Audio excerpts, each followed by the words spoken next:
இன்றைக்கி டிஎன்பிஎஸோட previous question ஒன்று பார்க்கலாம். இந்தியன் கான்ஸ்டியூஷன் மேக்கிங் ஆஃப் கான்ஸ்டியூஷன்லேருந்து ஒரு question. The constituent assembly of India was set up according to the proposals of option Cripps mission, cabinet mission plan, Mountbatten plan, Nehru plan. So நாளில் எது ஆன்சர்னு பார்த்தோம்னா option B, the cabinet mission plan. ஓகேங்களா? So constituent assembly of India set up according to the proposals of cabinet mission plan. இது எங்கே இருக்குன்னா நம்ம 10th social science புக்கில் இப்போ யூனிட் 1லே ஃபஸ்ட்டு லைன்லேயே கொடுத்துருக்காங்க பாருங்கள்.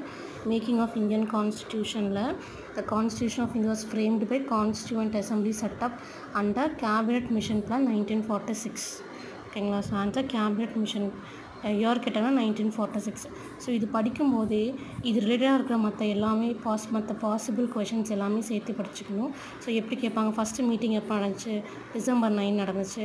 ஃபஸ்ட்டு பிரசிடெண்ட் யாருன்னு கேட்பாங்கன்னா சச்சிதானந்த சின்ஹா.